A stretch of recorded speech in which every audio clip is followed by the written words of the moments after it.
영화나 만화에 나오는 되게 대단한 악당들은 대부분 박사였습니다. 왜 그럴까라는 고민을 했습니다. 몇 분, 유명한 분들을 좀 꺼내볼 텐데요. 이제 이분은 아실 겁니다. 할리 퀸이라는 분인데 정신건강의학 박사입니다. 이제 사연이 좀 있는데 이제 좀 슬픈 사진이기도 하죠. 게로 박사님도 인조인간을 만들죠. 유기물로도 만들고 전체 기계로도 만듭니다.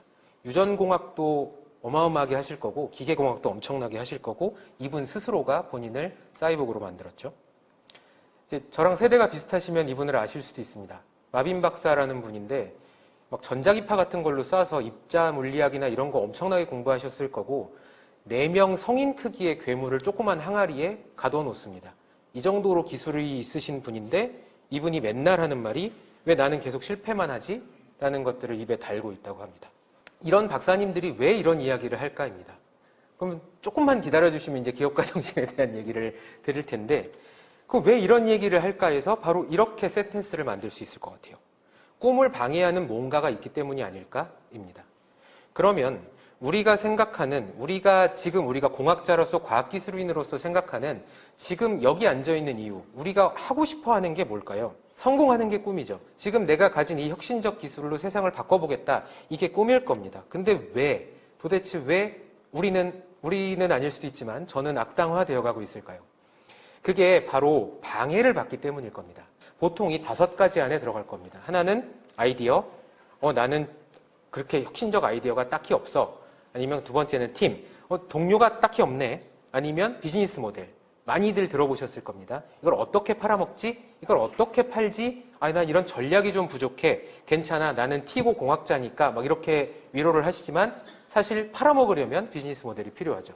너무 부족해. 그 다음 제일 중요한 게 돈입니다. 자금이 부족할 수 있습니다. 그러고 나서 또 생각을 하는 게 운대가 안 맞아. 그러면 이제 또 과학기술인으로서도 잘하는 게 있죠. 이런 결핍, 이런 고통, 이런 부족함을 나 개인에서 우리 연구실, 그리고 우리 연구원, 전체 센터, 아니면 내가 만들고 싶은, 아니면 내가 속해 있는 회사로 확장해서 일반화해보는 겁니다.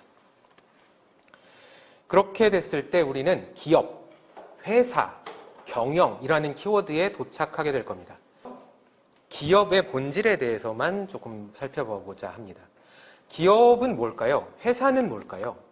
기술을 가지고 뭔가 만들어서 판매돼야 합니다. 판매되면 뭐가 들어올까요? 판매된 금액이 들어옵니다. 돈이 들어옵니다. 근데 이런 기업은 무언가를 고등학교, 중학교 때 배우셨을 겁니다. 서비스나 재화를 고객에게 전달하고요. 이 전달한 반대급부를 제공받게 됩니다. 이것들을 요금 혹은 돈이라고 하고 이 기업 활동을 어떻게 또 나눌 수 있냐면요. 기업의 중심이 되는 활동과 그 중심이 되는 활동을 서포팅할 수 있는 활동으로 나눠 놓을 수 있습니다. 이것들을 되게 유식한 말로 기업의 본원적 활동 그리고 기업의 지원 활동이라고 합니다. 기업의 본원적 활동은 기업의 주 활동입니다. 여기서 기업은 연구소 기업의 그 연구소 기업일 수도 있고요. 또 저희 같은 회사일 수도 있고요. 또 스타트업일 수도 있습니다. 그 기업의 주된 활동을 본원적 활동, 그리고 그 기업의 주도의 활동을 도와주는 활동을 지원적 활동이라고 합니다. 근데 문제는 뭐냐면요. 다 그런 건 아니지만 과학기술인, 특히 저도 이제 공학을 했으니까요. 주 활동은 알겠어요. 잘해요. 되게 잘하고 공부도 굉장히 많이 했어요. 근데 부활동에 대해서는 부담스러워요. 보통 그래서 우리가 공학자들에게 인문학을 강조하는 이유도 여기에 있는데요. 또 만약 인문학 가게 되면 문사철, 예술 이런 얘기 들으니까 나는 지금 기술 창업을 하려고 그러는데 이게 무슨 얘기지? 이렇게 혼란스러워지실 수도 있는 거죠. 이게 문제가 있다기보다 너무 익숙하지 않아요. 자, 그럼 여기까지 들어보고 이 그림을 한번 봐주셨으면 좋겠습니다. 이 부분이 니트로 박사고요. 저 하얀 아저씨가 제로 아저씨입니다. 이 제로 아저씨가 니트로 박사한테 맨날 하는 말이 과학자는 돈 없어도 해야 되는 거 아니야? 일주일 만에 인조인간 정도는 만들어줘야 되는 거 아니야? 이런 얘기들을 해요. 자, 그러면 이 박사들 입장에서는 어떻죠? 이 바보가 이러지만 어쩔 수 없이 막 하긴 해야 되겠죠? 이렇게 되는데 입장 차이가 생기는 겁니다. 과학기술을 전공을 하고 뭔가를 만들어내고 창조해야 하는 고경력 과학기술인 우리 같은 또 우리 박사님들 같은 또 연구원님들 같은 분들이 있는 반면에 또 거기서 약간 비껴나서 저처럼 매니징이라든지 경영이라든지 회사의 생존을 고민해야 하는 공학학위가 있지만 관리자성을 띠고 있는 저 제로 아저씨 같은 문제가 생기게 되죠.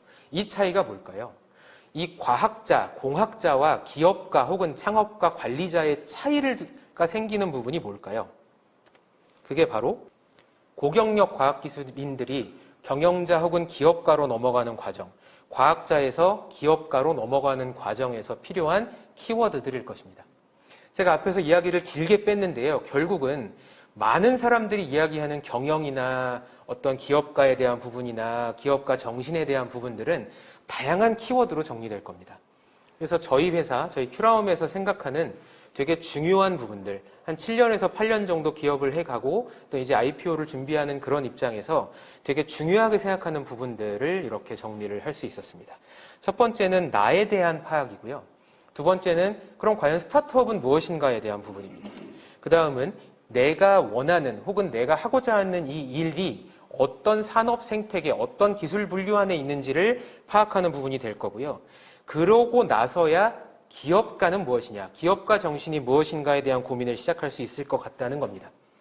그 다음에 또 고민해야 되는 부분이 누구한테 할 거냐, 누구랑 뭔가 할 것이냐에 대한 부분에서 약간 사업의 파닉스라고도 부를 수 있는 저 이상한 CG 어쩌고 하는 저런 것들을 파악해야 될 것이다 라는 거고요. 그 다음이 머티리얼 앤 메소드라든지 이렇게 논문 쓰실 때 실험 방법이나 익스페리멘탈 프로시디어 같은 걸 쓰실 때 이게 전략이지 않습니까? 이렇게 할 거야, 뭐 이런 방법으로 할 거야 라는 부분을 정리해내는 전략을 짜는 부분이 있을 거고요. 그 다음에 그 짠 전략을 글로 풀어내고 발표하고 그려내는, 그러니까 스케미틱 같은 걸 그리는 것이죠. 쉽게 얘기하면. 그렇게 표현을 해내는 방법이 있을 겁니다. 표현을 다 했으면 돈을 땡겨와야죠. 저렴한 말로, 고급스러운 말로 유동성을 확보해야죠. 부가가치를 창출할 수 있는 전략을 확보해야 할 겁니다. 그러면 이제 그런 전략까지 됐으면 이제 혼자는 못하죠. 누군가를 모아야죠. 연구원 모으고 관리자 모으고 또 이제 과학기술 이렇게 좀 자문해 주실 수 있는 교수님들이나 센터를 또 모아야죠. 그리고 이렇게 되면 회사의 형태가 될 겁니다. 그 만들어진 회사의 형태에서 그 다음 단계, 바로 누군가의 선택을 받아서 회사스럽게 계속 성장해가는 지속적인 선택을 받는 과정이 있을 겁니다.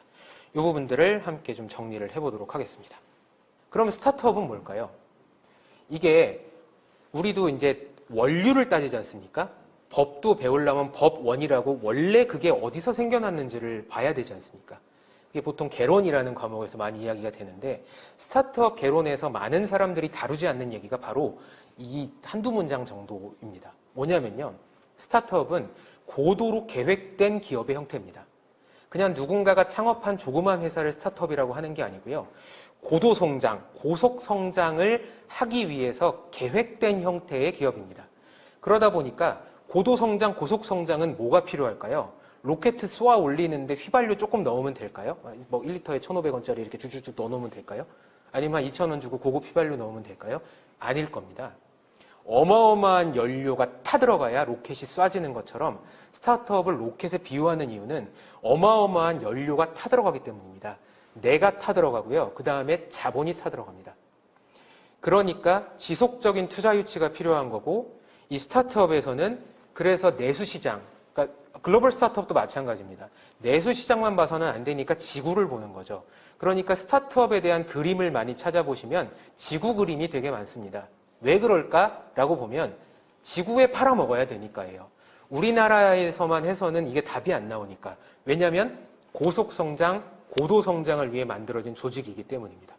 그게 스타트업입니다. 그래서 IP가 필요한 거고 혁신적인 IP, 기술 등급 BBB 이상 아니면 A등급 이런 IP가 필요하고 기술에 대해서 말씀드리고 기술가치 평가에 대해서 배우는 이유가 바로 이 고도성장이 필요하기 때문입니다. 이 고도성장은 어떻게 해야 할까라는 질문은 저희 회사는 저희가 답을 가지고 있겠지만 우리 과학기술인들께서 가지고 계신 본인만의 답, 내 기술에 대한 자부심 이런 것들이 아마 그 고속성장의 기반이 될 겁니다. 그러면 이 고속성장을 하기 위한 스타트업 창업이나 스타트업 경영은 도대체 어디서 이루어지는가입니다. 우리 반응이나 생태계나 우리 생체나 이런 것들을 하실 때 통제라는 말 되게 많이 쓰시죠. 어떤 시스템 안에서, 뭐 닫혀진 시스템 안에서 무엇이 통제된 거 안에서 이런 변이를 통제한 것 안에서 이렇게 변수가 주어졌을 때 이런 결과가 나온다. 이게 이제 전체적인 그런 제가 구달이라는 말밖에 생각이 안 나네요. 이런 과정이 아니겠습니까? 근데 이런 부분에서 내가 속해 있는, 내가 하고 싶은 내 기술은, 내 기업은, 우리 회사는 어디에 속해 있는지가 되게 중요합니다. 근데 다 알고 계실 겁니다.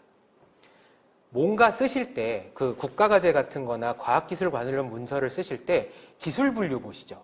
6T 분류나 뭐 산업 분류나 이런 것들을 보시는데 거기입니다. 그 산업 분류나 6T 분류나 뭐 신기술 분류나 뭐 바이오, BT, NT 이런 거 하는 그 부분에서 하나 더 들어가면 스타트업 개념이라든지 이런 것들을 되게 연구해 두신 분들이 많은데요. 우리는 거기에 집중하기보다 산업 분류 코드라는 그런 단어를 조금 더 염두해 주셨으면 좋겠어요.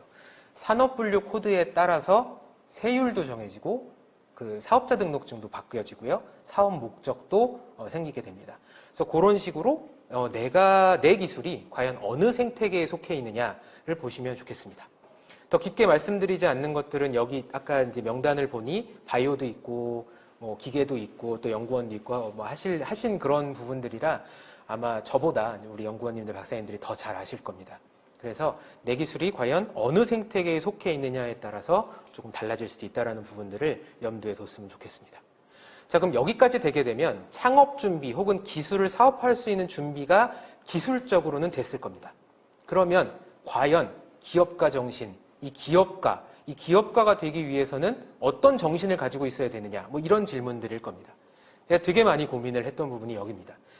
제 정신 상태를 말씀을 드리는 게 도움이 안 될 것 같아서 그러면 이 기업가 정신이 뭐냐에 대한 부분을 우리가 또 어떻게 풀어나갈 수 있느냐를 고민을 해봤는데요. N 박사님께 이제 여쭤보고 저도 여기저기에 이제 M포탈, 뭐 G포탈 다 뒤져봤을 때 나오는 얘기가 뭐 이런 얘기들입니다. 시대적 사명을 띠고 있대요. 기업가는. 자, 지금 앞에 내 기술이 뭐고 내가 누구고 스타트업은 이런 거고를 쭉 얘기를 하다가 갑자기 시대적 사명 얘기가 나와요. 뭔가를 해야 된대요. 사회적으로 기여해야 된대요. 돈을 벌면 뭔가 이렇게 뭐 이해관계인이라고도 하는데 뭐 이렇게 막 쉐어링을 해야 된대요. 이제 막 되게 복잡한 거예요. 그럼 여기서 이 이해관계인이 누구지? 그럼 사회적 가치가 뭐지? 환경과 거버넌스 이런 것들은 도대체 뭐지? 지속 가능성? 이런 게 뭐지? 자, 한마디로 정의하면 그겁니다. 요새 R&D 사업에서 뒤에 뭐가 하나 붙은 것들이 요 몇 년 전부터 쭉 나오거든요. 혹시 어떤 스펠링인지 기억하십니까? R&D, B입니다. B가 비즈니스거든요. 기술 개발에 멈추는 게 아니라 그 뒤에 뭔가를 하자는 거예요. 돈 많이 벌면 세금도 내고 고용원도 생기고 사회적 책임, 여기서 그런 거죠. 이해관계인, 우리 회사의 이해와 관련된 관계인이에요. 이해, 베네핏. 그러니까 주주일 수도 있고 투자자일 수도 있고 직원일 수도 있고 조금 더 가면 저와 제 아내일 수도 있죠. 제가 열심히 벌어야 제 아내는 또 행복하니까 어떻게 보면 이해관계인일 수도 있는 거죠. 그러니까 이 전체 사회적인 구조에서 되게 좋은 역할을 해줬으면 좋겠다라는 겁니다. 그럼 여기서 하나 질문 드리고 싶은 게 그겁니다. 도둑질이 먼저 생겼을까요? 도둑질을 하면 처벌한다는 규정이 먼저 생겼을까요? 도둑질이 먼저겠죠. 기업이 먼저일까요? 그러니까 이 기업이 먼저 돌아간 게 먼저일까요? 기업가 정신이라는 개념이 먼저일까요? 기업이 먼저입니다. 잘 하다 보니까 우리 회사 되게 잘 된 거예요. 그 다음에 이야기하는 게 그때 이거 했으면 되게 좋았을 것을 이라고 한 거를 책을 쓰고 애자일 경영이라고 이야기를 하고 지속 가능성이란 키워드를 갖다 놓으니까 기업은 이래야 되나 보다 라는 거죠. 마치 한 100조쯤 있으신 분이 자기계발서를 쓰셨고 우리가 그걸 읽으면서 내가 이렇게 살아야겠구나라고 생각하는 것처럼 기업가 정신의 키워드도 저는 이와 다르지 않다고 생각합니다. 그러면 기업가 정신에 대해 조금 더 논하기 전에 그 기업가는 뭐냐? 그러면 이 기업가 비즈니스맨이죠. 근데 이거를 안티프러니언십 막 이런 식으로 얘기하는 제 앞에 저 발음 어려운 저거는 그 사전을 찾아보시면 앞에 뭐라고 써 있냐면요. 주로 모험적인이라고 써 있어요. 그러니까 벤처형 기업가인 거예요. 벤처형 비즈니스맨이 저건 거예요. 그러니까 일반적으로 우리가 보통 레드오션이라고도 하는데 아니면 활성 거래가 이미 많은, 아니면 머추어링된 시장에 진입한다, 이런 식으로 이야기를 하는 일반적인 비즈니스 모델, 일반적인 제너럴한 비즈니스 모델을 가지고 있는 것들은 비즈니스맨이나 체어맨이나 보통 CEO라고 하죠. 그런데 혁신적이고 도전적인 일을 하는 사람을 우리가 엔트프로니어, 그 사람들이 가지고 있는 마음을 엔트프로니언십이라고 하죠. 그래서 이 기업가 정신에 대해서 많이 들어보셨거나 고민하시는 분들은 저 두 아저씨 얘기를 많이 들어보셨을 겁니다. 이런 게 있습니다. 또 ESG는 많이 들어보셨죠. 이게 국가적 트렌드가 되면서 이게 없으면 이제 투자도 받기 어렵고 보증도 잘 안 나와요. 그러니까 ESG는 뭐냐? 되게 그럴듯해 보이지만 환경, 하여튼 이런 사회적인 가치, 그 다음에 거버넌스, 지배구조이죠. 또 요새 행동주의라든지 이런 것들 때문에 되게 많이 알려진 게 저겁니다. 이해관계자 자본주의라는 겁니다. 기업이 너무 좋은 일만 하다 보니 영업이익, 당기순이익이 100억이 났어요. 근데 이거를 다 좋은 일에만 쓰고 주주들한테는 아무것도 안 줬어요. 이거 너무 좋은 일을 하다 보니까 직원들 월급을 안 주기로 했어요. 이러면 안 된단 말입니다. 그래서 이해관계자 자본주의라는 말은 이 이해관계자들도 지켜줘야 돼요. 자, 기업이 쭉 성장하다가 결국 사회를 돌아보자, 지속가능하게 하자, 이런 기업가 정신, 기업가주의를 막 주장하다가 이제는 너무 그러면 또 안 될 것 같으니까 우리 식구들을 좀 돌보자, 이렇게 또 들어오게 된 거예요. 결국 뭐가 맞다라기보다는 우리 회사는, 아니면 우리 예비 창업가분들께서 어떤 가치를 추구하시느냐에 따라서 기업가 정신이나 기업가에 대한 부분들이 달라질 수 있다는 겁니다. 그 대상은 크게 C, B, G로 정의할 수 있어요. C는 고객입니다. B는 비즈니스, 회사입니다. 나도 회사입니다. 그래서 보통 이걸 얘기할 때 B는 나이거나 우리 회사이거나 남의 회사를 의미합니다. 그 다음에 P는요, play, 어떤 활동을 이야기하고요. E는 earn, 돈을 버는 것을 이야기합니다. 이거면 거의 다 설명이 됩니다. 그리고 이 단어를 쓰셔야 투자사들이라든지 자본가들이라든지 이런 사람들에게 우리들의 사업 모델이나 아이템을 어떻게 전달할 거냐, 누구에게 전달할 거냐에 대한 이야기가 나옵니다. 하나 더 가보면요, C2C라는 게 있습니다. 고객하고 고객이 가치를 주고받습니다.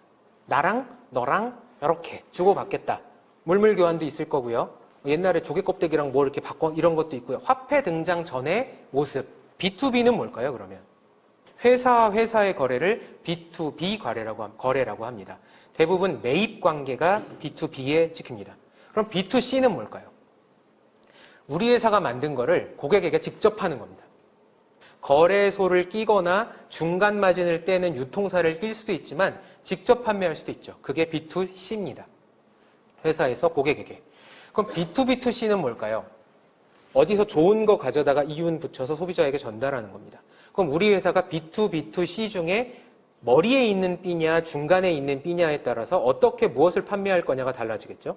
우리가 가지고 있는 기술이 요소 기술이어서 기술 기여도를 봐서 어떤 기업에, 아니면 어떤 제품의 기술로서 사용되느냐, 아니면 내가 원하는 이 큰 기계에서 어떤 기업의 기술이 필요하냐에 따라서 기술을 이전할 건지, 라이센스 인을 할 건지, 라이센스 아웃을 할 건지, 어떤 방식의 기술료를 징수할 건지에 따라 이게 다 달라질 겁니다. 그래서 이 B2B2C가 가장 많은 경우에 해당합니다. 다이렉트 투 고객, 농부들이 직접 판매하고 수산업자들이 직접 판매하고 그런 것처럼 직접 판매하는 겁니다. 유통마진을 그 마진만큼 내가 갖기 위해서입니다. 유통을 줄일수록 우리 회사는 고객에게 좋은 제품을 판매할 수 있고 이 유통마진을 우리가 가지고 오기 위해서 D2C를 활용하기도 합니다. 그럼 play to earn, P2E는요, 내 행위가 돈이 되는 겁니다. 직접적인 1차 노동도 마찬가지예요. 내가 열심히 할수록 벌죠. 그것처럼 내 어떤 행위가 금전적 보상이 되는 거. 우리들의 기술이 누구에게 어떻게 판매될 것인가를 할 때 구구절절히 이걸 이렇게 해서요, 저렇게 해서요, 이러기보다 누가 물어보면 아, 저희는 B2C 모델입니다 하면 다 알아듣고 끝납니다. 그래서 이런 키워드들을 가지고 가시는 게 대화의 시간을 줄이는 방법일 겁니다. 사업 전략입니다. 이제 누구에게 팔 건지까지 나왔어요. 그러면 뭐가 붙어야 되죠? 어떻게 팔아야지가 붙죠. 요거는요, 마일스톤이란 말로 요약을 할 수 있습니다. 이 구구절절 써놨는데 어떻게 팔지예요. 마케팅 어떻게 하지? 뭐 어떻게 하지? 전략. 자, 그 과제 계획서 같은 거 쓰실 때 과제 추진 전략 쓰시죠. 그 다음에 그 뒤에 항상 붙는 게 사업화 계획이 붙죠. 요런 부분에서 사업 전략을 이제 짜는 겁니다. 요거 되게 복잡한데 아직까지 트렌드인 겁니다. 많이 보셨을 겁니다. 스왓 분석도 이 중에 하나고요. 4P 분석도 이 중에 하나고 여러 가지 다 하셨을 거고 VOC 들어보셨죠? 보이스 오브 커스터머인지 컨슈머인지에서 소비자 목소리 조사, 차밍 포인트라는 아주 귀여운 단어도 들어보셨을 거예요.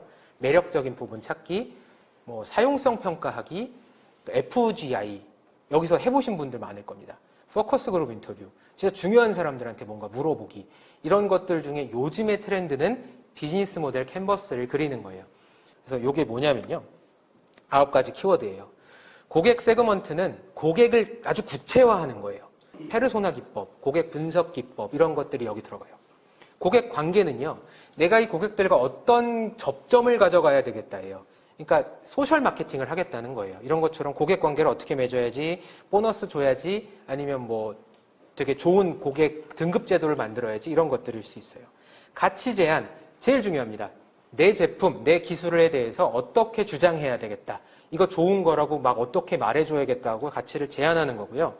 이 뒤에 것들은 이제 되게 복잡한 내용들인데 그거는 컨설팅 같은 것들을 받으시거나 전문가의 도움을 받으시면 이 뒤에는 쭈쭈쭈쭈 끝납니다. 핵심 활동은 내가 이거 하기 위해서 어떤 활동을 해야 되지입니다. 핵심 자원은 이 활동을 하기 위해 내가 뭘 가지고 있지, 뭐가 없지, 뭐를 더 가져야 하지 라는 부분들이고요. 핵심 파트너십은 누구랑 하지입니다. 자, 이제 뭐 교수님들일 수도 있고요. 채널은 어떻게 전달하지, 누가 배달하지 같은 겁니다. 내 기술과 제품을 잘 전달하기 위해 어떻게 해야 하지입니다. 그래서 그게 채널이고요. 수익원, 돈을 어떻게 벌지, 이익은 어디서 나지, 얼마 주고 팔지, 비용 구조, 이 원가는 얼마지, 우리 여기 임대료 얼마지, 이런 부분들을 따져내는 것이죠. 얘네들을 잘 정리를 하셔서 글로 쓴 게 사업계획서입니다. 투자자한테 가면 투자계획서가 되는 거죠. 이 투자계획서에는요, 자, 여기서 이제 중요합니다. 이 앞에서 이런 단어들을 왜 얘기했냐면, 우리가 가지고 있는 과학적인 철학이나 과학적 용어나 과학적 소양들을 이 사람들이 알아듣는 이들의 용어로 말해야 합니다. 돈 많이 벌 수 있지, 이거랑 OP가 많이 나지, 이거는 완전히 다른 얘기입니다. 그럼 에비따는 어느 정도 나지? 에비따, 이러면 되게 많이 들어오실 거예요. 에비따는 뭔가 전체적인 비용을 쓰기 전에 그냥 내가 번 순수한 돈이에요. 실제 지출을 뺀 진짜 이익. 이 투자자들이 좋아하는 용어를 알아주시는 게 정말 좋을 겁니다. 그리고 요게 지금 앞에 꼬리표 다 다르잖아요. 대표적으로 투자 계획서라든지 이제 IR이라든지 이런 문서를 작성하실 때 요 3개 정도의 유형으로 나뉘어집니다. 그래서 요런 컨텐츠들을 담고 있는 게 IR 자료, 문서, 그리고 이것들이 PPT가 되면 IR 장표가 되는 거죠. 그래서 이렇게 정리를 하기도 합니다. 그 다음에 중요한 게요. 이 대표님들이 되실 거면 자금 조달이 중요합니다. 근데 우리는 이제 믿고 쓰는 자금이 하나 있죠. 열심히만 하면 한 7년 정도 안에는 이제 중기청 과제를 쭉 딸 수 있고, 그 넘어가면 이제 뭐 복지부라든지 과기부라든지 니아라든지 이렇게 국가에서 도와주시는 그런 이제 것들을 할 수 있죠. 기술이 있으니까 기술 보증을 통해서 신용보증기금이나 기술보증기금의 특별한 보증을 받을 수도 있을 거고요. 투자를 받을 수도 있을 겁니다. 근데 여기서요, 투자에 집중을 해서 보면은 짧게 말씀드리면 이렇게 됩니다. 누가 나한테 투자를 할까요? 아직 아무것도 없어요. 꿈만 있어요. 맥주잔 짱 부딪히면서 내가 이제 이렇게 할 거야 라고 하면 3F가 붙는다고 얘기를 해요. 패밀리, 프렌드, 풀. 친구랑, 가족이랑, 바보가 붙어요. 이 부분들을 이제 엑셀러레이터라고도 이야기를 하는데요. 엑셀러레이터들은 정말 좋은 마음으로 시드머니를 제공해요. 그 다음에 이제 시리즈 시드 투자를 넘어서서 이제 투자 시리즈가 넘어가게 되면 이제는 어렴풋이 아시겠지만 이게 뭘까? 시리즈 A는 뭐지? 프리 A는 뭐지? 이런 그 투자 단계들에 대해서 이제 설명을 들으시게 될 겁니다. 그럼 이 투자하기가 이렇게 이루어지게 될 때 이제 A 투자까지는 회사가 작아도 나를 믿고 투자를 해줍니다. B로 넘어가면 회사가 어느 정도 형태를 갖춰야 됩니다. C 단계로 넘어가게 되면 회사가 형태를 가지고 확 커질 수 있는 가능성을 보여줘야 됩니다. 그래서 이런 시리즈 투자도 있고요. 그렇게 또 넘어가게 됐을 때 또 우리가 생각해야 되는 게 뭐냐면 돈이 타들어가는 것과 돈이 들어오는 균형입니다. 이걸 정말로 캐시 번과 캐시 인이라고 해요. 그럼 이 캐시 번이 이루어지는 거는 임대료, 뭐 인건비, 뭐 이런 것들이 나가게 되는 거죠. 그럼 그때 우리는 이런 고민을 하게 됩니다. 나 내 기술로 먹고 살라고 시작한 회사인데 자존심을 잠시 굽히고 뭔가 해야 되나? 를 고민하게 되실 수도 있어요. 그래서 이게 자존심과 생존의 경계선이 될 겁니다. 그래서 많은 회사들이 내가 원하는 기술보다 다른 기술들을 조금 더 아니면 다른 제품들을 판매하는 그렇게 형태를 띠기도 하는데요. 이 부분들에 대해서는 우리의 철학이 중요할 거고 우리만의 기업가 정신이 필요할 겁니다. 자, 이제 또 해야 되는 게 믿을 만한 동료를 찾는 겁니다. 그럼 이 든든한 동료를 찾기 위해서는 좋은 사람들과 창업을 하는 것도 중요하고요. 외부 전문가가 잘 영입되는 것도 중요하고요. 처음에는 직접적으로 고용을 하기 힘드니까 이제 과학적 보드 멤버, 과학적으로 뭔가 자문해 줄 수 있는 교수님이나 의사 선생님이나 또 우리 연구원이나 센터장님이나 이런 이제 인연들을 잘 관리해야 되는 것들도 중요한 거죠. 그러니까 사업주를 꿈꾸시는 분들은 정말로 주변 관리를 잘 해주시기를 또 한번 부탁을 드려봅니다. 그러면 정리하는 내용으로 이렇게 선택을 받는 방법 아니면 이 선택을 받기 위해서 우리가 어떤 생각들을 가지고 있어야 하느냐에 대해서 키워드들만 간단히 설명을 드리고 가름하도록 하겠습니다.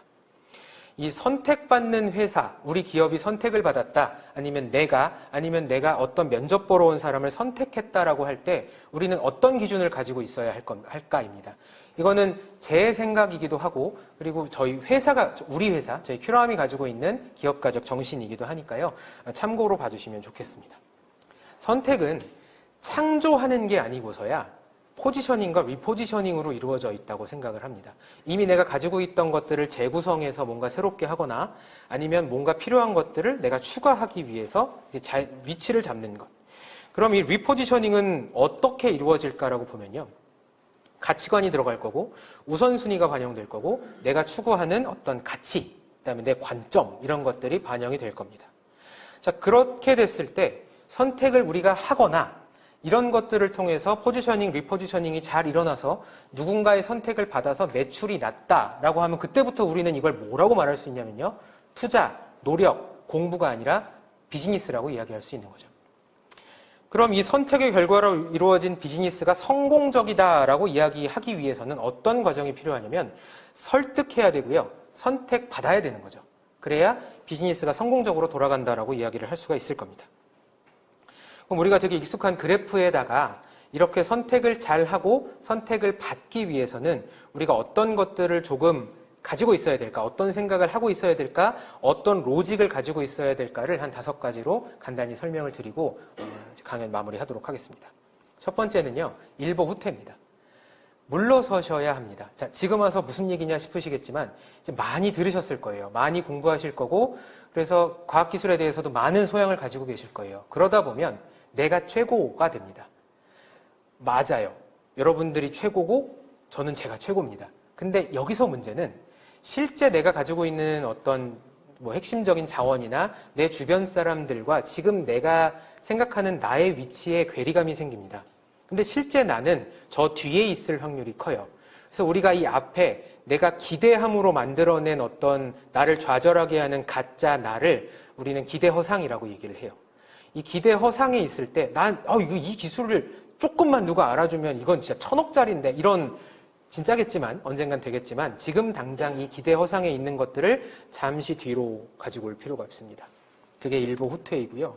이걸 해야 하는 이유는 2보 전진을 위한 겁니다. 결국은 2보 전진, 많이 전진하고 성취하기 위해서는 나 혼자 못하죠. 아까 소셜적인 가치, 공유적인 가치, 또 지속 가능성의 가치는 내 동료들과 함께 해야 가능할 겁니다. 그래서 지금 내가 가지고 있는 든든한 동료들하고 내 발자취를 맞추는 겁니다.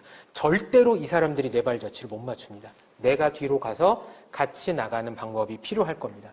그때 중요한 게 대화하고 소통이고 들어주는 거고 심리학적인 걸 거예요. 그래서 그런 것들을, 그런 인문학을 대표님들에게 많이 알려드리는 것이죠. 자, 그 다음 더 중요한 거는요. 3 to 5 혹시 많이 들어보셨을 겁니다. 쉴 줄 아셔야 됩니다. 근데 진짜로 휴식이 필요합니다. 번아웃 분명히 오시고요. 회사 만들고 경영하시다 보면 통화 가능하세요라고 누가 전화를 해요. 그럼 내가 아니요라고 하면 끊을 게 아닌데도 그렇게 물어봐요. 통화 가능하냐고. 시간 되세요? 아니요 하면 전화 끊을 거 아닌데 괜히 시간 되냐고 물어봐요. 사생활이 점점 없어지실 거예요. 그러니까 정말 쉴 수 있을 때 음식점 쉬듯이 조금 쉬시는 게 필요하고요. 또 집중해야 되는 게 여기입니다. 외부적 요소의 위험도 있어요. 내부의 위험도 있어요. 근데 이거 뭐지? 또 있습니다. 왠지 모르겠는데 싶을 때가 있어요. 이게 우리가 깔딱고개라고 하죠. 좋다고 올라갔는데 죽겠는 거예요. 근데 정상 딱 가면 좋죠. 이거를 미술학자나 심리학자들이 이야기한 표현으로 한번 바꿔볼게요. 불쾌함의 골짜기 들어보셨을 겁니다. 어설프게 따라하면 기분 되게 나빠요. 근데 그걸 딱 넘어가면 정말로 이게 학술적 용어예요. 대육회 마운틴. 와 여기가 와요. 인공지능이 그린 그림 기분 나쁘다가 이제 소라인가? 걔가 그린 그림 보면 너무 멋지지 않습니까? 그림자까지 그려내는 걸 보면. 그래서 이 사망의 골짜기가 분명히 온다. 이게 번아웃 포인트일 수도 있고 돈이 떨어지는 걸 수도 있고 그냥 왠지 모르겠는데 미치겠을 때가 있을 거예요. 그때가 됐을 때 이걸 기억해 주셨으면 좋겠어요. 내 잘못이 아니다. 그냥 이거 온 거야.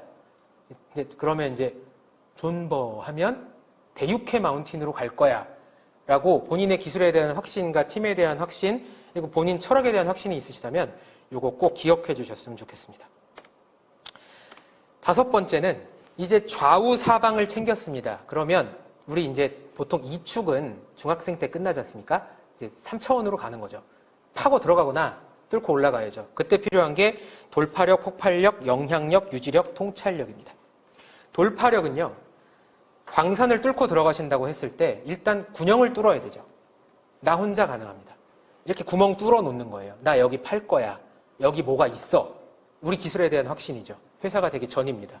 이때 기술에 대한 통찰력과 그런 것들로 이제 돌파할 곳을 찾아요. 구멍을 딱 뚫고 그랬을 때 생기는 게 2보 전진할 때 나랑 같이 이제 쭉 들어가야죠. 책임감입니다. 영향력은 곧 책임감으로 연결이 되죠. 그게 바로 영향력입니다. 다 어색해지잖아요. 이런 영향력을 가지고 어떤 책임감을 가지고 일을 딱 시작하려고 갔을 때 노홍철 씨가 한 명언이 있습니다. 너를 사랑한다는 거짓말을 평생 할 수 있어. 그러면 이건 사랑하는 거야. 이런 얘기를 했단 말입니다. 이게 바로 유지력입니다. 내가 뚫었고 키웠어요. 그 다음에 사람들이 쭉 들어가서 책임감이 생겼어요. 이거를 끝까지 몰고 가는 겁니다. 이렇게 뚫어내고 폭발시키고 책임감을 가지고 계속적으로 이걸 유지했을 때 우리는 그것을 회사라고 하고요. 이 각각의 단계에서 내가 하고 있던 생각을 기업가 정신이라고 할 수 있을 겁니다. 그럼 이런 부분에서요. 이건 왜 필요할까요? 이 그림은요. 그 초현실주의 화가 중에 르네 마그리드라는 아저씨가 그린 그림이고 제목이 통찰력입니다. 지금 뭐 하고 있냐면요. 알을 보면서 새를 그리고 있습니다. 되게 그럴듯하죠. 초현실주의 화풍의 특징입니다. 엄청 그럴듯하게 그려놓는데 사실은 현실에서 일어나기 힘든 거. 대표적인 초현실주의 그림 중에 하나 그 시계 흘러내리는 거 있죠. 그럴듯한데 뭐야? 뭐 이렇게 된단 말이죠. 이 얘기는 기업가 정신은 누구한테 배운다기보다 우리 기술인들께서 우리 과학인들께서 생각하시고 계신 것들을 문장으로 풀어내면 되는 겁니다. 회사 만드시고 한 2, 3년 지나셔서 인터뷰 몇 번 하시면 기업가 정신 무조건 물어봐요. 그럴듯하게 말하면 됩니다. 나는 끝까지 갑니다. 이것도 기업가 정신일 수 있어요. 그때 필요한 게 통찰력이고 광산을 뚫는 의미에서는 그겁니다. 2번째 광산을 찾아야 합니다. 그럼 이 통찰력들을 가지고 큐라움이 만들어낸 큐라움의 기업가 정신과 이런 것들을 앞에서 말씀드린 대로 정리하면 1보 후퇴, 2보 전진, 그리고 쉴 줄 알아야 한다는 것, 그리고 내 책임이 아닌데 위기는 찾아온다라고 하는 괜찮아라고 하는 것과 디깅 모멘텀이라고 하죠. 계속 파들어갈 수 있는 동기부여 방식, 이런 5가지 힘, 그중에 제일 중요한 통찰력이 되게 중요할 겁니다. 보통의 기업가 정신은 자기계발서 같은 거예요. 그래서 그게 우리한테 도움이 될까라는 고민을 많이 할 수 있습니다. 그래서 좋은 키워드들을 많이 가지고 계시면서 우리에게 맞게 한두 문장으로 정리할 수 있다면 그게 되게 좋은 걸 것 같습니다. 그러면 큐라움은 여기서 어떤 미래완료의 단어를 찾았냐면요. 가장 강력한 게 화이팅입니다. 그래서 마지막으로 되게 쑥스러운데 같이 해주셨으면 좋겠어요. 제가 하나, 둘, 셋 하면 스스로에게 화이팅 한번 때리시고 오늘 마무리하도록 하겠습니다. 하나, 둘, 셋, 화이팅! 감사합니다.